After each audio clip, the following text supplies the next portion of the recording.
बच्चों V/V% पे, और हम बोल भी रखे थे कि अगला जो हमारा लेक्चर आएगा उसमें हम लोग पढ़ेंगे बेटा M/V% ऑफ द सॉल्यूशंस। अब हमारे पास एक क्वेश्चन दिया हुआ है बेटा, find out the mass by volume percentage of 15% solution of sulphuric acid. ये दिया हुआ है, नीचे में एक टर्म लिखा हुआ है बेटा डेंसिटी जो की है 1.02 ग्राम पर लीटर। ये डेंसिटी ऑफ सॉल्यूशंस गिवन है। क्या गिवन है? डेंसिटी ऑफ सॉल्यूशंस गिवन है। ये जो क्वेश्चन है बेटा, पिछले साल नीट में ये क्वेश्चन आपका आया था, बैक ईयर में नीट में आपका ये क्वेश्चन आया था 2023 जो नीट का एग्जाम हुआ था उसमें आपका ये क्वेश्चन पूछा गया था, जो कि आपका मास बाय V% पर ये क्वेश्चन बेस्ड था बेटा। अब हमारे पास यहाँ पे समझने वाला चीज है, काफी बच्चों को ये दिक्कत आता है कि 15% ऑफ सॉल्यूशन क्या कह रहा है। ये काफी बच्चों को ये प्रॉब्लम आता है। जैसे आपके पास हम कंसीडर करके चलते हैं कि सॉल्यूशन जो मेंशन्ड होता है, हम देखिए कोई भी चीज हम क्या लेते हैं, हम कोई भी चीज का कंसीडर करते हैं बेटा 100%, है कि नहीं है। उस 100% आप मान लिए कि सॉल्यूशन गिवन है, वो 100% क्या गिवन है? सॉल्यूशन गिवन है। तो 100% में वो 15% आपका क्या है? H2SO4 है। तो अब इसको हम मास से रिलेट करते हैं। किससे रिलेट करते हैं बेटा? मास से, क्योंकि क्वेश्चन में बोल रहा है कि मास बाय वॉल्यूम परसेंटेज निकालना है, तो मास से हम रिलेट करके चलते हैं। किससे रिलेट करके चलते हैं बच्चों? मास से रिलेट करके चलते हैं। तो अब जब हम इसको मास से रिलेट करके चलेंगे तो देखिए हमने यहाँ पे लिख रखा है कि 15% ऑफ सॉल्यूशन ऑफ H2SO4 का मतलब होगा बेटा कि 15 ग्राम ऑफ H2SO4 जो कि प्रेजेंट है 100 ग्राम ऑफ सॉल्यूशंस में। देखिए यहाँ पे सिर्फ 15 ग्राम ही नहीं हो सकता।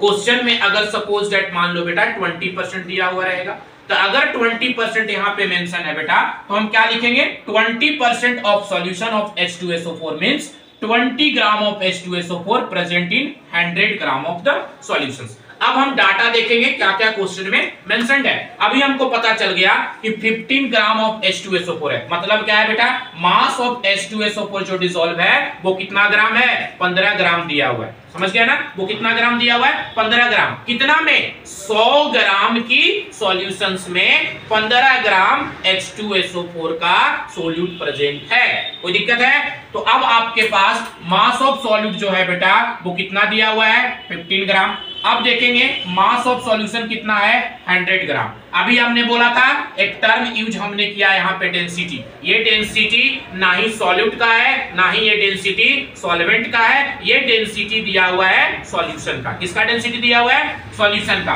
तो सॉल्यूशन का डेंसिटी आपके पास मेंशन है बच्चों, कितना मेंशन है? वो सॉल्यूशन का डेंसिटी मेंशन है 1.02 ग्राम पर सेंटीमीटर क्यूब दिया हुआ है। तो अब हम क्या करेंगे? वॉल्यूम ऑफ सॉल्यूशन को कैलकुलेट करेंगे। क्या कैलकुलेट करेंगे? Volume of solution, because we have find the ratio of mass by volume percent. तो in the questions there is not given the value of volume. Volume का value हमारे पास mentioned नहीं है। तो जब वॉल्यूम नहीं मेंशन है तो हमने पढ़ा है कि डेंसिटी बराबर फॉर्मूला होता है मास ऑफ सॉल्यूशन बटा वॉल्यूम ऑफ सॉल्यूशन। तो मास ऑफ सॉल्यूशन बटा वॉल्यूम ऑफ सॉल्यूशन को हम लोग पुट करेंगे बेटा, तो वॉल्यूम ऑफ सॉल्यूशंस बराबर फॉर्मूला आ जाएगा मास ऑफ सॉल्यूशन बटा डेंसिटी ऑफ सॉल्यूशन। ये फॉर्मूला कहां से आया? क्योंकि हम लोग जानते हैं डेंसिटी बराबर फॉर्मूला होता है मास बाय वॉल्यूम। डेंसिटी बराबर क्या होता है? Mass by volume. तो हमारे पास पता है, अपा जानते हैं कि डेंसिटी जो होती है वो आपका मास बाय वॉल्यूम की रेशियो होती है। हमको वॉल्यूम निकालना है तो मास बाय डेंसिटी कर देंगे बच्चों, तो वॉल्यूम ऑफ सॉल्यूशन निकल जाएगा। क्या निकल जाएगा?